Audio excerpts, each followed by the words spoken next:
2 दिसंबर भौतिक विज्ञान फिजिक्स का पूरा पेपर मिल चुका है। नमस्कार प्यारे बच्चों, स्वागत आप सभी का आपके अपने YouTube चैनल में। अगर आप राजस्थान बोर्ड कक्षा 11 के स्टूडेंट हैं और 2 दिसंबर भौतिक विज्ञान फिजिक्स पेपर की आप तैयारी कर रहे हैं तो ये वीडियो आप सभी बच्चों के लिए स्पेशल है। वीडियो को आपको कंप्लीट देखना है। इस वीडियो के अंदर मैं आपको राजस्थान बोर्ड कक्षा 11 भौतिक विज्ञान फिजिक्स का एक ऐसा पेपर देने वाला हूँ जो आपके 2 दिसंबर को आने वाला है। अगर आपने एग्जाम से पहले इस पूरे पेपर को आपने अच्छे से तैयार कर लिया तो 2 दिसंबर को भौतिक विज्ञान के पेपर में, फिजिक्स के पेपर में आप पूरे 50 नंबर फोड़ सकते हैं। तो पूरा पेपर आपको एग्जाम से पहले अच्छे से आपको तैयार करना है और ये पूरा पेपर आपको इस वीडियो के अंदर विद सॉल्यूशन मिलने वाला है। तो वीडियो को आपको कहीं पर भी स्किप नहीं करना है। तो सबसे पहले पेपर में आप देख सकते हैं रोल नंबर है, अनुक्रमांक है, यहाँ पर आपको अंकों में लिखना है और यहाँ पर रोल नंबर आपको शब्दों में लिखना है।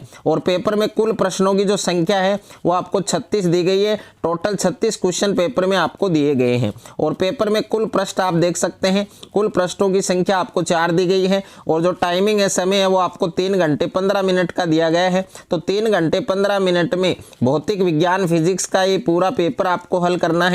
पूर्णांक आप देख सकते हैं 50 नंबर का ये पेपर आपके होने वाला है। अगर आप भी 2 दिसंबर भौतिक विज्ञान फिजिक्स के पेपर में अगर आपको पूरे 50 नंबर फोड़ने हैं, पूरे 50 नंबर अगर आपको लाने हैं तो ये पूरा पेपर आपको अच्छे से तैयार करना है। कक्षा 11वीं अर्धवार्षिक परीक्षा हाफ ईयरली एग्जाम 2025-26 का ये पेपर है। भौतिक विज्ञान का पेपर है, फिजिक्स का पेपर है जो आपके 2 दिसंबर को होने वाला है। तो एग्जाम से पहले ये पूरा पेपर आपको अच्छे से तैयार करना है और पेपर का कोड आप देख सकते हैं 1125 और ये आपके भौतिक विज्ञान फिजिक्स पेपर का सीरियल नंबर है आपके 169551। तो इस सीरियल नंबर को आप याद रख सकते हैं। और सामान्य अनुदेश हैं, ये भी आपको पढ़ना है, इनको आपको फॉलो करना है कि परीक्षार्थी प्रश्न पत्र के पहले पृष्ठ पर अपना अनुक्रमांक है, रोल नंबर है, वो अवश्य लिखे और प्रत्येक प्रश्न के सामने उसका अंक भार अंकित है।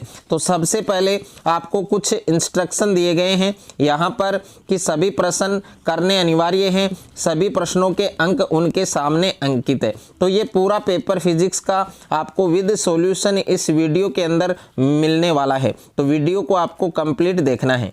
तो पेपर में वस्तुनिष्ठ प्रश्न आपको दिए गए हैं। प्रश्न संख्या 1 से 8 तक के जो क्वेश्चन है वो आपके मल्टीपल चॉइस हैं, ऑब्जेक्टिव टाइप क्वेश्चन है। तो यहाँ पर पहला क्वेश्चन आपको दिया गया है कि 6.032 न्यूटन प्रति मीटर स्क्वायर में सार्थक अंकों की संख्या क्या होगी। तो इसमें 4 ऑप्शन आपको दिए गए हैं। ए ऑप्शन में 3 है, बी ऑप्शन में 2 है, सी ऑप्शन में 4 है और डी ऑप्शन में आपके 5 है। तो इस क्वेश्चन का करेक्ट आंसर आपके ऑप्शन नंबर सी होगा। यानी इसमें सार्थक अंकों की जो संख्या है वो कितनी होगी, आपके 4 होगी। उसके बाद में दूसरा प्रश्न आपको दे रखा है कि एकांकी सदिश का परिमाण होता है। तो एकांकी सदिश का परिमाण आपको बताना है। तो ए ऑप्शन में 1 दे रखा है, बी ऑप्शन में 0 है, सी ऑप्शन में 2 है और डी ऑप्शन में आपके अनंत है। तो इसका करेक्ट आंसर आपके ऑप्शन नंबर ए होगा। यानी एकांक सदिश का जो परिमाण है वो कितना होगा, आपके 1 होगा, 1 होगा। तो इसका सही उत्तर आपके ऑप्शन नंबर ए आएगा। उसके बाद में तीसरा प्रश्न आपको दे रखा है कि संवेग आवेग प्रमेय के अनुसार संवेग में परिवर्तन है वो किस राशि के बराबर होता है, समान होता है। तो ए ऑप्शन में दे रखा है आपके कार्य, बी ऑप्शन में है आवेग, सी ऑप्शन में बल आघूर्ण और डी ऑप्शन में आपके ऊर्जा। तो क्वेश्चन नंबर 3 का जो आंसर है, सही आंसर है वो आपके ऑप्शन नंबर बी होगा, आवेग। ओके, यानी जिसको इंग्लिश में इम्पल्स बोलते हैं। और उसके बाद में क्वेश्चन नंबर 4 है आपके कि कोणीय वेग ओमेगा व रेखीय वेग v में क्या संबंध होगा। तो यहाँ पर ए ऑप्शन के अंदर दे रखा है v बराबर ओमेगा आर और बी ऑप्शन में है v बराबर ओमेगा बट्टे आर और सी ऑप्शन में है v बराबर ओमेगा स्क्वायर आर और डी ऑप्शन है उपरोक्त में से कोई नहीं।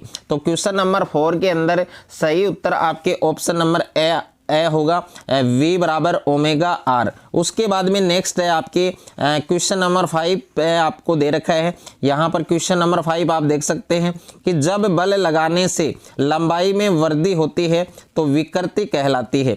तो ए ऑप्शन में है अनुदैर्ध्य, बी ऑप्शन में आयतन, सी ऑप्शन में आपके अपरूपण और डी ऑप्शन में आपके पार्श्व। तो क्वेश्चन नंबर 5 का सही उत्तर आपके ए ऑप्शन होगा, अनुदैर्ध्य। यानी जब बल लगाने से लंबाई में वृद्धि होती है तो विकृति है वो क्या कहलाती है, अनुदैर्ध्य कहलाती है। तो इसका सही उत्तर क्या होगा, ऑप्शन नंबर ए होगा। उसके बाद में क्वेश्चन नंबर 6 है आपके कि किसी ठोस के प्रसार गुणांकों अल्फा बीटा तथा गामा का आयतन है उसमें संबंध होता है। तो ए ऑप्शन में है 1:2:3 और बी ऑप्शन में है 3:2:1 और सी ऑप्शन में है 2:3:1 और डी ऑप्शन में है 1:3:2।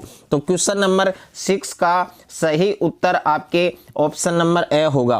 तो ऑप्शन नंबर ए के अंदर आपको दे रखा है 1:2:3। उसके बाद में नेक्स्ट है आपके क्वेश्चन नंबर 7 है कि पृष्ठ तनाव का मात्रक होता है। तो पृष्ठ तनाव का मात्रक आपको बताना है। ए ऑप्शन में है न्यूटन मीटर और बी ऑप्शन में है न्यूटन प्रति मीटर और सी ऑप्शन में है न्यूटन मीटर स्क्वायर और डी ऑप्शन में है न्यूटन प्रति मीटर स्क्वायर। तो क्वेश्चन नंबर 7 का सही उत्तर आपके ऑप्शन नंबर बी होगा, न्यूटन प्रति मीटर। उसके बाद में नेक्स्ट है आपके 8वां प्रश्न दे रखा है आपको कि न्यूटन की गति का दूसरा नियम है वो किस राशि की परिभाषा देता है।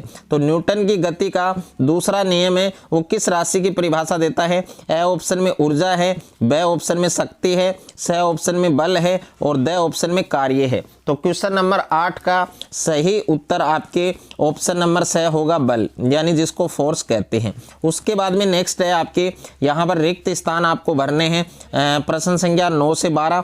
तो यहाँ पर प्रश्न संख्या 9 आपको दे रखा है कि बल तथा वेग का अदिश गुणनफल F.V के बराबर होता है। तो ये किसके बराबर होता है, ये आपके शक्ति के बराबर होता है। किसके बराबर होता है, शक्ति की। तो यहाँ पर क्वेश्चन नंबर 9 का जो सही उत्तर है रिक्त स्थान है इसमें क्या आएगा, शक्ति आएगा। और यहाँ पर इंग्लिश में आपको क्या लिखना है, पावर लिखना है, POWER। ओके। उसके बाद में नेक्स्ट है आपके क्वेश्चन नंबर 10 आपको दे रखा है कि न्यूटन की गति के तीसरे नियम से प्रत्येक क्रिया की सदैव एवं विपरीत दिशा में प्रतिक्रिया होती है।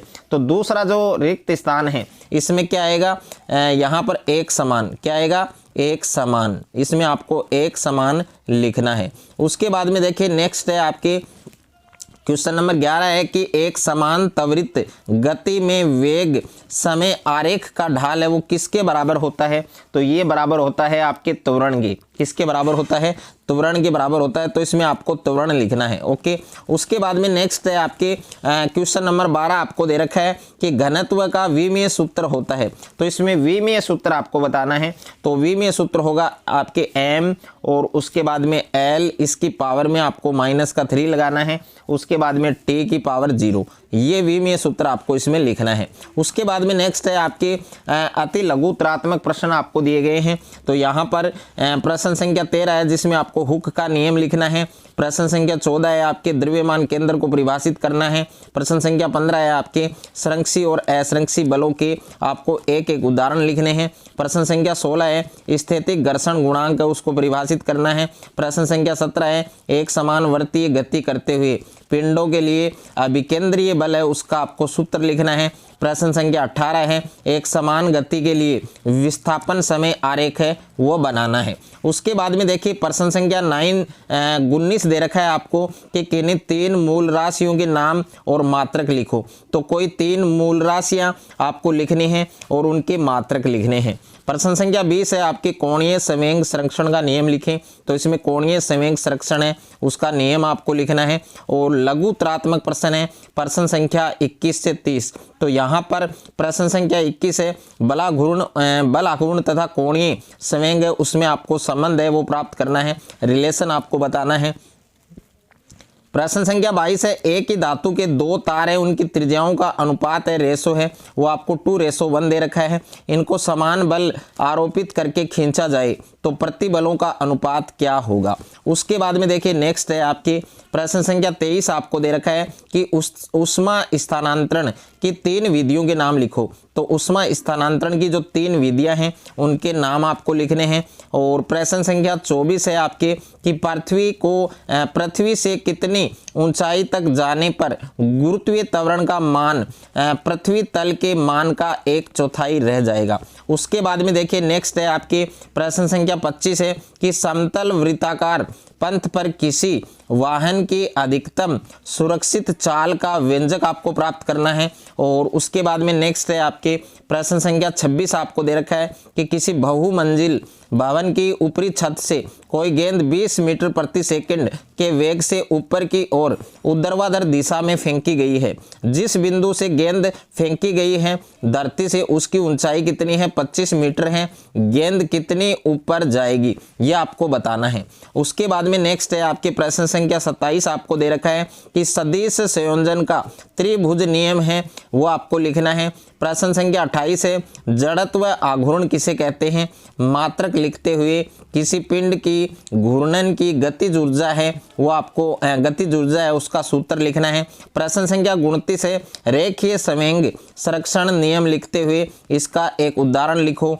प्रश्न संख्या 30 है केपलर का आवर्तकाल नियम है, वो आपको देना है। उसके बाद में देखिए नेक्स्ट है आपके दीर्घ उत्तरीय प्रश्न है प्रश्न संख्या 31 से 33 और यहाँ पर प्रश्न संख्या 31 है कि किसी सरल लोलक का दोलन काल t, इसकी लंबाई है l और गोलक के द्रव्यमान m और गुरुत्वीय त्वरण g पर निर्भर करता है।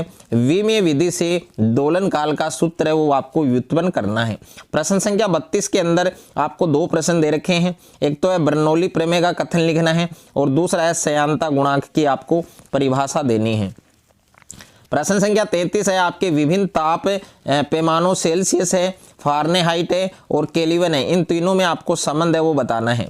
और उसके बाद में निबंधात्मक प्रश्न है आपके प्रश्न संख्या 34 से 36। तो यहाँ पर आप देख सकते हैं प्रश्न संख्या 34 दे रखा है पलायन वेग किसे कहते हैं। सिद्ध करो कि पृथ्वी के गुरुत्वाकर्षण से पलायन के लिए आवश्यक वेग 11.2 किलोमीटर प्रति घंटा होता है। इसके अथवा में प्रश्न दे रखा है आपको न्यूटन का गुरुत्वाकर्षण नियम लिखें और सार्वत्रिक गुरुत्वीय नियतांक g की परिभाषा दीजिए।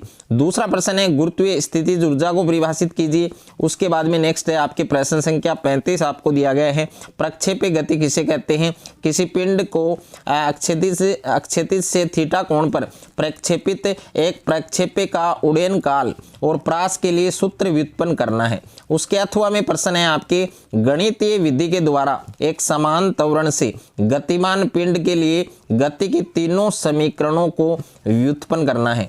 उसके बाद में देखिए नेक्स्ट है आपके प्रश्न संख्या 36 है आपके कि कार्य ऊर्जा प्रमेय का कथन देकर इसकी आपको व्युत्पत्ति करनी है, इसका व्युत्पन्न करना है। और इसके अथवा में प्रश्न दे रखा है आपको कि प्रत्यास्थ और अप्रत्यास्थ टक्कर है, इसको आपको परिभाषित करना है। और सम्मुख प्रत्यास्थ टक्कर के लिए टक्कर के पश्चात टकराने वाले कणों के वेगों का व्यंजक आपको प्राप्त करना है। तो फिजिक्स का ये पूरा पेपर आपको अच्छे से तैयार करना है।